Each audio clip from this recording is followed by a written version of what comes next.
जय श्री श्याम भक्तों। कार्तिक पूर्णिमा के दूसरा दिन चिड़ा चिड़ी की कहानी सुनी जाती है, घर बनाया जाता है, तभी ये जो है व्रत पूर्ण होता है। इस कहानी को कार्तिक पूर्णिमा से के अगले दिन पड़वा को सुनते हैं। अगर आपके पास चावल है, गेहूं है या फिर दिवाली की खीर है, किसी से भी आप घर बनाएं। आटे से घर बनाते हैं आप, आटा कच्चा आटा से घर बना सकते हैं अगर कुछ भी नहीं है तो, क्योंकि गेहूं तो आटा तो सभी के घर में होता है, आप उससे बना सकते हैं। और घर बनाते हैं आटे की चिड़ा चिड़ी बनाकर, या कि गुठा हुआ जो आटा होता है ना, उससे भी आप बना सकते हैं घर। सूखा आटा से भी बना सकते हैं, जैसे हम चोक पूरते हैं। और उसके बाद आटे की चिड़ा चिड़ी, यानी कि चिड़िया जैसा आप आटे गुथे हुए आटे से आप बना लें और उस घर में चिड़ा चिड़ी को बिठा दें, बीचों बीच में बिठा दें। उन्हें वस्त्र पहनाते हैं, छोटे छोटे से 2 लाल रंग के कपड़े उन्हें उड़ा दें, या फिर पीले रंग के कपड़े आप उड़ा दें। कोई भी रंग का कपड़ा हो आप फिर उसे उड़ा सकते हैं, छोटे छोटे से टुकड़े, क्योंकि छोटी छोटी सी 2 चिड़िया हैं हमारे पास। घर के सभी कमरों में घर का सारा सामान रखते हैं, जैसे एक एक दीवा लगा दिया, थोड़ा सा मीठा रख दिया, जैसे मैंने बताया था आप लोग को पहली वीडियो में 2 दिन पहले। और उसमें कुछ मीठा रखते हैं, कुछ रुपये भी रखते हैं घर के अंदर। और कुछ जो है मोली वगैरह चढ़ाते हैं, थोड़ी सी मोली चढ़ा देते हैं ताकि उजाला कर देते हैं घर के अंदर दीपक के, ऐसे रखा जाता है। और चिड़ा चिड़ी को खील बतासे लड्डू का भोग लगाते हैं। जो भी चीज़ आपके पास मीठा हो आप उनका भोग लगाएं। और इस दिन खिचड़ी जरूर बनाते हैं, क्योंकि जब खिचड़ी बनाते हैं तभी व्रत जो है पूर्ण होता है। जब आपने 1 महीना कहानी सुनी है तो आज के दिन खिचड़ी बना दे और घी रखें, उसमें थोड़ा सा आम का अचार रखकर ठाकुर जी को भोग लगाकर खुद भी प्रसाद लेते हैं। और जैसे भगवान को आप कान्हा को भोग लगाएं और उन्हें लगा करके आप भी प्रसाद खाएं, अपने घर वालों को भी प्रसाद खिलाएं। सूखी खिचड़ी जैसे चावल और दाल मिला करके आप मंदिर में खिचड़ी का दान दे सकते हैं आज के दिन। और क्या करते हैं, मेन गेट पे जो आप घर बनाएंगे उसमें 2 मोमबत्ती रख सकते हैं। जो घर बनाएंगे ना आटे का, जो आमने सामने मैन हम जैसे चित्र बनाते हैं वैसे ही आपने सारा बनाना है। सामने 2 मोमबत्ती रख सकते हैं ताकि उजाला अच्छे से, जैसे स्टैंड लगा हुआ होता है कोठियों में, ऐसे वो माना जाएगा। आप अपने घर में ये बना सकते हैं, मैंने आपको बताया था। और उसके बाद क्या करें, आप इसे 2 घंटा तक कम से कम रखें। और उसके बाद जो है इन सारा सामान को उठाकर किसी को जरूरतमंद को दे सकते हैं, या फिर आप मंदिर में दे सकते हैं। और आटा वगैरह तो है, आप या तो चिड़िया को डाल सकते हैं या फिर आप गौ माता को खिला सकते हैं, लेकिन थोड़ी देर बाद। ये घर बनाने से कहते हैं जिनके घर नहीं है उनका घर बन जाता है, और इनका जिनका घर होता है उसमें सारी चीजें संपन्नता आती है, घर में जो है संपत्ति का वास होता है। अब हम चिड़ा चिड़ी की कहानी सुनेंगे। बोलिए विष्णु भगवान की जय। आज के दिन पथवारी माता को, जो आपने 1 महीना सींची थी, उसमें से थोड़े से जो घास उगी थी या फिर आपने जो ईंट रखी थी, कुछ भी आपने रखी हो पथवारी माता के पास, या फिर वहां पर थोड़ी सी मिट्टी ही हो, उस मिट्टी को उठा करके ला करके थोड़ा सा आप मंदिर में रख लेते हैं। ये फिर कहते हैं इससे घर में सोना चांदी आती है, क्योंकि 1 महीना आपने पूजा की है। उस पूजा की मिट्टी को, घास को, ईंट को, जो भी आपके पास है वो आप उठा करके ला के घर के मंदिर में रख सकती हैं। जहां पर आप पैसे रखते हैं वहां पे रख सकते हैं, इससे घर में बरकत होती है। 4 चिड़िया थी, चारों सहेलियां थी, चारों कार्तिक नहाती थी। पड़वा आई तो चारों ने सोचा चलो खिचड़ी बनाएं। एक चिड़िया चावल ले आई, एक चिड़िया दाल ले आई, एक चिड़िया घी ले आई, सबने मिलकर खिचड़ी बनाई।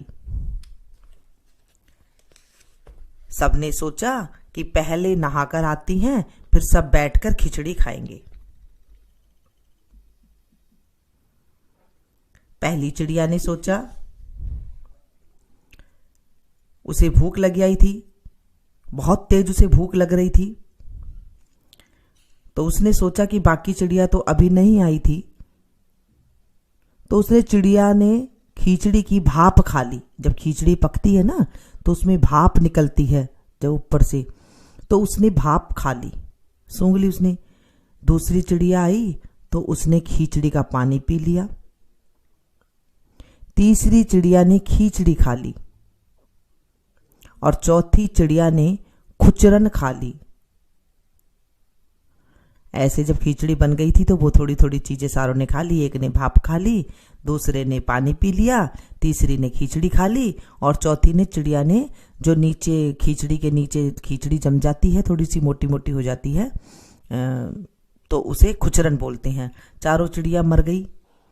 जिस चिड़िया ने भाप खाई थी वो राजा के घर राजकुमारी बनी। जिस चिड़िया ने पानी पिया था वो कुम्हार की लड़की बनी। जिस चिड़िया ने खिचड़ी खाई थी वो ब्राह्मण की लड़की बनी और जिस चिड़िया ने खुचरन खाई थी वो हथीनी बनी। कुम्हार का लड़की राजा के यहाँ दासी बनी। ब्राह्मण की लड़की राजकुमार की सहेली बनी। हथीनी भी राजा के यहाँ थी। राजकुमारी को पिछले जन्म की सब बातें याद थी। राजकुमारी की शादी हुई। जब वह विदा हो रही थी तो राजा से बोली, मैं अपनी सहेली और दासी को साथ लेके जाऊंगी। राजा ने कहा, ले जाना। राजकुमारी फिर भी न जाए। राजा ने कहा, अब तुम्हें क्या चाहिए? तो वह बोली, मुझे हथीनी भी चाहिए। राजा ने नौकर भेज के और कहा कि हथीनी को ले आओ, पर वह हथीनी उठे ही ना। तो राजकुमारी खुद उसके पास गई और उसके कान में पिछले जन्म की बात कही, जिसे सुनकर हथीनी उठकर खड़ी हो गई। राजा यह सब देख रहा था। वह तलवार लेकर खड़ा हो गया। बता तू कौन है और हथीनी से क्या बात कर रही थी? सच सच बता, नहीं तो तेरा मैं सर काट दूंगा। राजकुमारी ने राजा को पिछले जन्म की सारी बात बता दी। राजा ने कहा, कार्तिक नहाने का इतना फल होता है तो हम भी अब जोड़े से नहाएंगे और खूब दान पुण्य करेंगे। अगली बार जब कार्तिक आया तो उन्होंने, राजा रानी ने जोड़े से दान किया, स्नान किया और खूब दान पुण्य किया। उनके घर में खूब धन संपत्ति हो गई और अंत में भी स्वर्ग लोक को गए। बोलिए विष्णु भगवान की जय, कार्तिक महाराज की जय। आज के दिन का कार्तिक इस तरह से संपूर्ण होता है। हमने कल दान, दिया बत्ती, दीप दान सब कुछ किया था और आज चिड़ा चिड़ी की कहानी, घर बनाते हैं, उसके बाद खिचड़ी अचार खाते हैं। तो ऐसे करके सारा संपूर्ण होता है। और अगर आपने ज़्यादा करना चाहते हैं तो एक आप ब्राह्मण की लड़की को बुलाने, उसे आप खिचड़ी का जो आपने प्रसाद बनाया है, खिचड़ी का प्रसाद देते हैं और उसे एक नारियल देते हैं, लाल कपड़ा देते हैं और जो आपको दक्षिणा देनी है उसे देते हैं। वो पटवारी के नाम की होती है। अगर आपको पटवारी के नाम की जिमानी है किसी को, तो एक कन्या अगर कोई आपको मिल जाए तो उसे आज के दिन अपने घर बुला करके और उसे आप इस तरह से जिमाएं। पानी वाला नारियल देते हैं, लाल कपड़ा देते हैं, तो वो पटवारी माता की हो जाती है। छोटा छोटा जब हम कुछ कर लेते हैं तो हमारे जीवन में न जाने कौन सी चीज कब काम आ जाए, कौन सा जो रास्ता होता है दान का वो हमारे आड़े आ जाता है और हम जीवन में सकुशल रहने लग जाते हैं। अब आ गया आज से मंगसिर मास शुरू। आज के दिन वैसे गर्भ गीता भी सुनी जाती है, वो मैं अगली वीडियो बना दूंगी। और साथ में जो है मंगसिर का महीना शुरू हो गया है और कई लोग मंगसिर के जो स्नान करते हैं, जैसे 4 महीने का स्नान अब होगा, वो लोग ऐसे करते हैं, कार्तिक, मंगसिर, पो और माँ, ये 4 महीने का स्नान करते हैं। तो वो आज से मंगसिर की कथा सुनेंगे। जो लोग 4 महीना, जिन्होंने सावन, भादवा और कवार और कार्तिक 4 महीना स्नान किया था, उन्होंने कार्तिक को पूरा कर दिया। कई लोग अब कार्तिक से 4 महीने का स्नान लेते हैं, वो माह तक स्नान करते हैं, तो वो 4 महीने फिर वो ऐसे पूजा पाठ करते हैं। इन 4 महीनों का और नियम होता है जो मैं आपको बाद में बताऊंगी। तो बोलिए विष्णु भगवान की जय। अब मैंने आपको पूरा 1 महीने की कथा भी सुना दी थी, साथ में पूरी एक एक चीज मैंने बताई है आपको कैसे करके करना है। अगर आपसे कोई चीज रह गई है तो आप सुन सकते हैं। आज तक की मैंने सारी बातें आप लोगों के साथ शेयर करती है, जैसे जैसे मैंने बताया आप वैसे कर सकते हैं।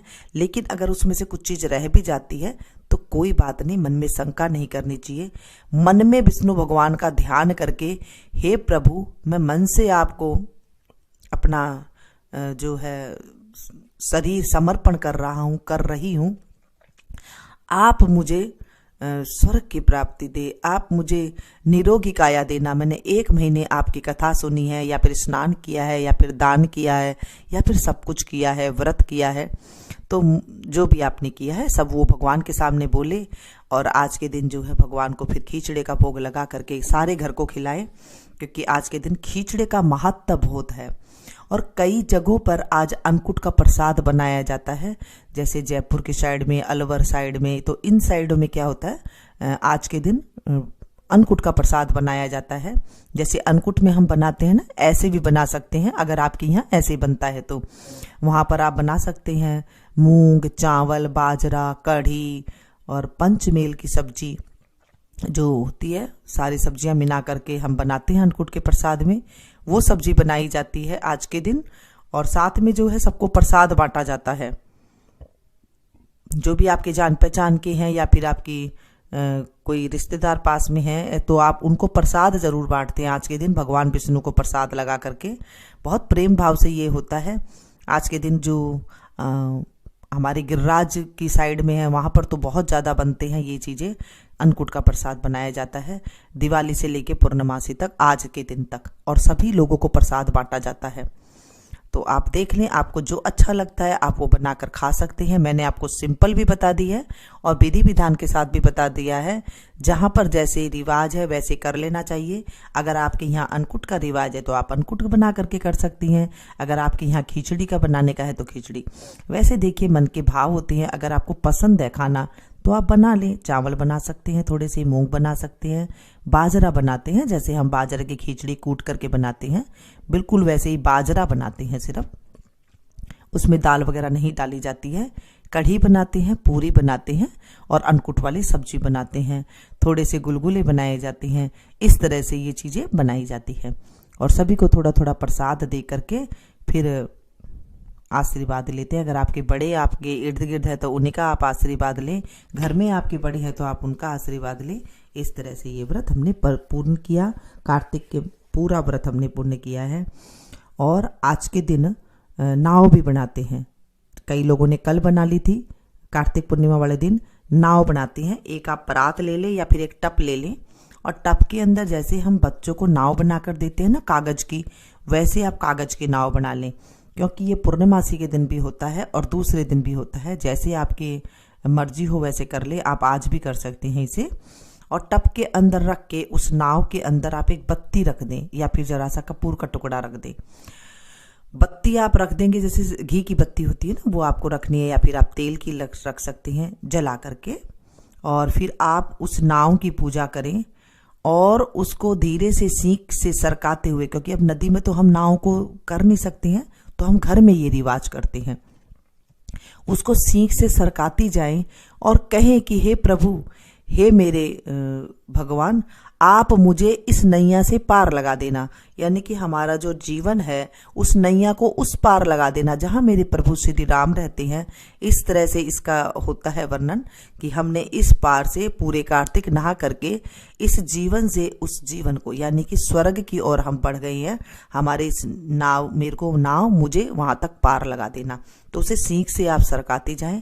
उसके बाद जब वो दियाबत्ती हो जाती है, नाव को आप जो नाव है उसे आप निकाल करके आप कहीं रख सकते हैं, पीपल के नीचे रख सकते हैं। पानी को आप जो है बहा सकते हैं कहीं पर भी, या पेड़ में डाल सकते तो पेड़ में डाल दें, कहीं भी आपके पेड़ पौधे हैं, या फिर कच्ची जमीन में डाल दें। ऐसा उसका कुछ नियम नहीं है, लेकिन आप उसकी पूजा कर सकते हैं इस तरह से नाव के अंदर। तो आप कच्ची जमीन में डाल दें, या तो पानी पीपल में डाल सकते हैं, या फिर आप किसी पौधे में डाल सकते हैं। उसे गंगा माता मान के हम नदी का पार कर रहे हैं, ऐसे वो भावना से, मनसा से हम पूजा करते हैं। तो इस तरह आप कर लीजिएगा अगर आपके यहाँ करते हो तो, आपका मन हो तो आप घर में बैठ के भी ये कर सकते हैं। ये थी छोटी सी जानकारी। अच्छी लगी हो तो इसे एक लाइक जरूर दीजिएगा। मिलती हूँ फिर से एक नई वीडियो में नई जानकारी के साथ। तब तक आप लोग देखते रहिए मीनू संगीत। Thank you. आज के दिन गर्भ गीता जरूर सुननी चाहिए, तो मैं आपको अगली वीडियो दे दूँगी।